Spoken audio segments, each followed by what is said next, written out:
You're so cute. Don't go in there. So this is our little guy. He will be 3 years old end of July. So he is considered right now a sub-adult. Mom has already kicked him out of the house. Again, pandas, I have mentioned, they're not lovey-dovey. They raise their kids for 18 months. At 18 months, you get out and there's no coming back.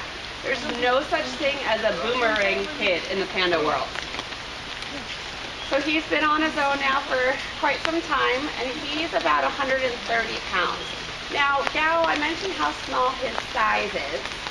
Most of his cubs have been big cubs, big normal bears, and they hit our last cub less than 250 pounds. Xiao Liwu is the first to have Dad's true characteristics, and he's small. He's healthy, but he's just our petite guy, like Dad. Oh, check that bamboo out. Now watch how he's going to find a good spot to get comfy to eat it. They must eat in comfort. If you're not comfortable, there's no point in eating. So obviously you can tell these guys don't mind the rain. This is like home for them. In China, they live in the Sichuan mountains. This is what it's like all the time. So they love this kind of weather, believe it or not. They have a 3-inch thick fur coat, so the rain doesn't bother them that much. Now they are endangered. I mentioned there's 1,600 pandas left. Anybody know why pandas are endangered? What their #1 predator is? Well, human development, right? Human development. Yeah. What did you say? They don't like what? They don't like each other. They don't like each other, yes. They're hard to breed. You got it. They're hard to breed, and then habitat loss. So in China, bamboo is becoming a hot product. If you guys go out shopping next time, look around. Everything's made out of bamboo these days. Well, unfortunately, they're clearing their habitat, and then they're planting with different crops. The myth is that bamboo grows fast. Yes, some species does, but when you're clearing an entire forest and not recropping it with bamboo, you're out of luck. So not only are they losing their food source, but they're also losing their dens. In order for pandas to reproduce, they really like hollowed out trees like he's sitting on. That would be the perfect panda den. So when they're clearing out the forest, they're clearing out the den. So if the female gets pregnant but can't find a den, she can do this really tricky thing. It's called reabsorption, and she can reabsorb the fetus and never give birth. So because of habitat loss, not only don't they don't have food, but they also don't have the den, so then the females are saying, forget it, I'm not having a kid in this environment. So there's a lot of factors that go into it. So something you guys can easily do to help is just know where your products come from. When you go to Bed Bath & Beyond and you want to buy a wood cutting board, make sure it's not from China. It's easier said than done to find one that's not from China. But that is something, a way that you guys can help is just by looking where those products come from. And don't buy into that word eco. That word eco-friendly is very tricky with bamboo.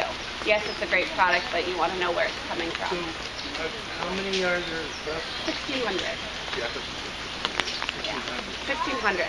mostly in China. Mostly in China, yeah. I see that. I don't find this repopulation. Are they doing Hold it down. So that's the other battle, and that's we are trying to have where the preserve, and there's that, but as far as the industry, it's their production is All the 1,600, these other 1,600, are they all?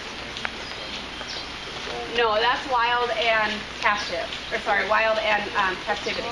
So the 1,600 is their general population, and their statistic of what they think is we have worldwide, wild and zoo settings. Now we are going in the right direction because of zoos and sanctuaries. In the last decade, there's been over 300 birds born in zoos and sanctuaries. So that number is going right, and then we're starting to re-release those into the wildlife settings that are preserved. But yeah, it's very hard to find these guys in the wild. We've had one researcher here spent 3 years out in China, and he saw remnants of them, but never actually saw a bear. They're very hard to see in the forest that they live in. Now, their diet mainly consists of bamboo. These guys are a bear. They're related to the grizzly bears that we saw. However, they're in the carnivore family, but they eat strictly bamboo. Because of that, they have the strongest jaw in the bear family. They have extra muscles going up and over their head to help break that bamboo. And that piece like that would break a wood chipper. So very powerful jaws. You'll see he'll peel the outer green layer off and then eat the inside layer. They'll also eat the leaves of certain species. He right now needs about 20 pounds a day of bamboo to sustain. I thought it was a special bamboo. There's different types. We grow 70 different types, yeah. So they love different species. Oh, they do. They do, not just one. And that's exactly certain leaves of one. We grow all of this on grounds. So we have our browse program that helps keep our budget down quite a bit. We're growing this on grounds. And so we grow about 70 different species, and any given day they're offered anywhere from about 4 to 10 different species throughout the day. And this bamboo that they put out in 3 hours, it'll be old to them. They like it freshly cut, so it's freshly cut, and then we do have a nice $10,000 refrigerator in the back that it keeps in, so that their days of bamboo, their one day will be in there, and it'll be cut today for tomorrow. Which cracks me up that they're kind of picky for just eating bamboo. Now in the wild, there's been studies, there's been video footage found that if they're starving and they come across a carcass, that they will eat meat. But if you put a steak in here with these guys, they won't touch it. We do training with them, so they do get treats, and their favorite treats here are apples, carrots, and yams. Apples, carrots, and what? Yams. Yams. And when he was a cub, he loved honey water. And he didn't want anything to do with apples. We couldn't get him off of his honey water. So they started taking honey, like just honey mixed with water, and mixing it in with applesauce, and got him to eat that. Then just the applesauce, then to sliced apples.